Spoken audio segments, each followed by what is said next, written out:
Kita bagaimana melihat putusan Majelis Kehormatan MK hari ini, apakah menjawab kegelisahan publik dan sesuai harapan khususnya bagi pelapor? Kita akan bahas bersama Refli Harun, ini adalah pakar hukum tata negara. Bung Refli, selamat malam.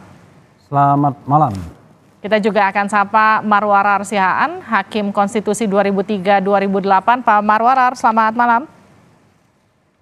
Saya ke Bung Refli dulu, jadi bagaimana melihat putusan yang dibacakan oleh Mahkamah Kehormatan MK hari ini, 9 hakim melanggar kode etik? Saya harus mulai dari mana ya? Karena menurut saya luar biasa ya, karena semua hakim konstitusi dinyatakan melanggar semua. Dan dari 9 yang melanggar itu, termasuk yang membacakan putusan Majelis Kehormatan pun dianggap melanggar juga kan? Ya kan, aneh kan? Kemudian di antara yang 9 yang melanggar itu 1 melakukan pelanggaran berat. Tetapi memang tidak ada yang diberhentikan sebagai hakim Mahkamah Konstitusi. Dan menurut saya kalau misalnya etikanya lebih tinggi lagi itu 9-9-nya itu mengundurkan diri. Kalau di tempat lain ya saya bayangkan. Karena kalau di tempat lain kan dia sangat menjunjung dan menjaga etika ya. Ketika dinyatakan bersalah ya mundur. Tetapi oke lah itu soal lain. Tetapi yang menarik adalah memang pernyataan Pak Jimli tadi dan dissenting opinionnya kan. Bintan Saragi mengatakan seharusnya diberhentikan secara permanen sebagai hakim konstitusi.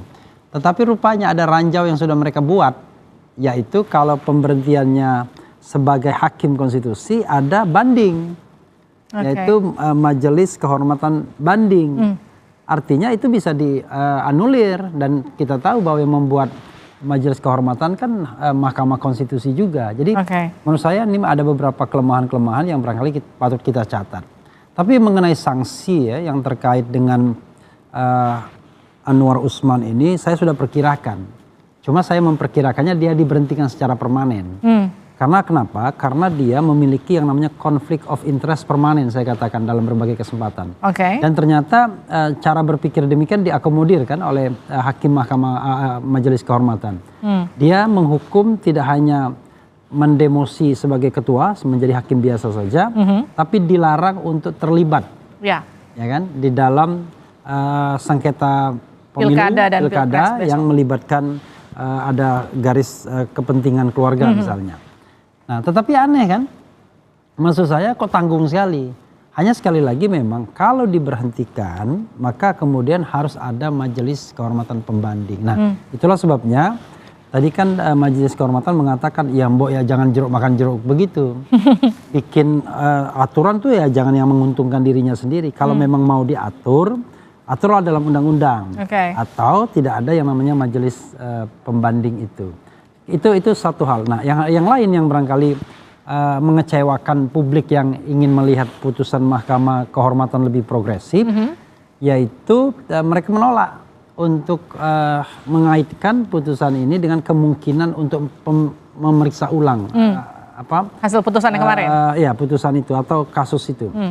Apakah dimungkinkan memeriksa ulang undang-undang yang sama? Bisa, karena kan sudah diajukan katanya.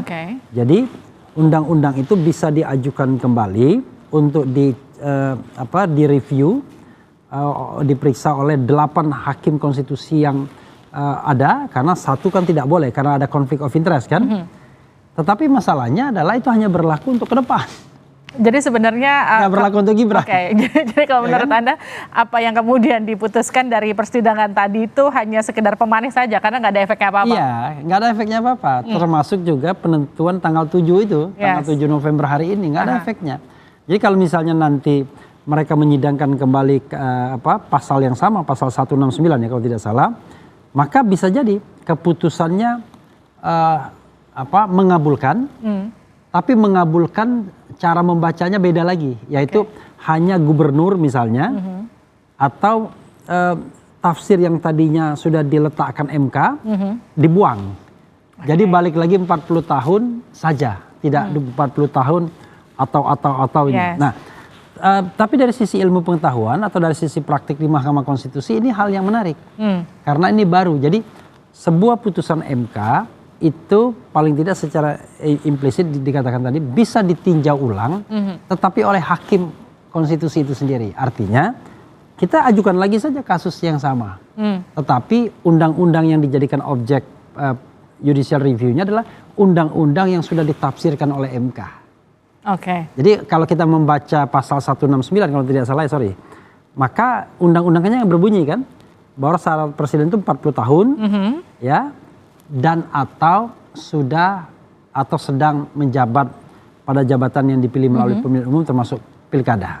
Nah, itulah yang frasa yang ada di undang-undang itu. Nah, itu kemudian diuji lagi. Tapi masih cukup nggak untuk waktunya? Dibuang? Enggak ada. Next on itu sudah. Udah nggak mungkin terjadi di pemilu. Orang besok sudah selesai pergantian pemain. Ya kan nggak mungkin. Dan kalau seandainya nanti misalnya tiba-tiba MK senang sekali katanya besok itu kan sudah ada sidang lagi. Kan baru pemeriksaan pendahuluan. Setelah pemeriksaan pendahuluan itu pemeriksaan untuk perbaikan permohonan. Itu dikasih waktu 14 hari. Ya nggak mungkin. Ya udah lewat lah ya. Nanti kalau di bypass semua hukum acaranya, nanti dipermasalahkan. Nanti jadi kasus baru. Jadi hal baru lagi. Tapi kalau kita lihat ini kan beberapa kali kemudian sempat dikonfirmasi baik itu Gibran ataupun Anwar Usman itu kan beberapa kali ditanya dan kemudian jawabannya cenderung santai dan juga yakin bahwa putusan Mahkamah Kehormatan MK ini kemudian tidak akan berpengaruh apapun pada pemilu. Jadi mungkin sebetulnya itu sudah diprediksi sejak awal. Ya sebenarnya memang ada sisi kecil ya yang barangkali tidak merendahkan Prof. Jimli kan. Karena banyak orang mempermasalahkan posisi Prof. Jimli yang dianggap menjadi bagian dari tim Prabowo kan begitu.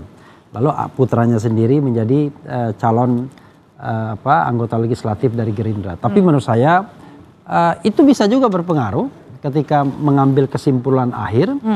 Tetapi yang paling penting adalah kita kan tidak bisa menduga-duga lagi. Yang paling penting adalah bagaimana kita melihat putusan Majelis Kehormatan itu sendiri. Nah sekali lagi biar masyarakat paham, putusan Majelis Kehormatan itu nothing to do dengan putusan Gibran. Jadi Gibran tetap bisa jadi calon wakil presiden Prabowo.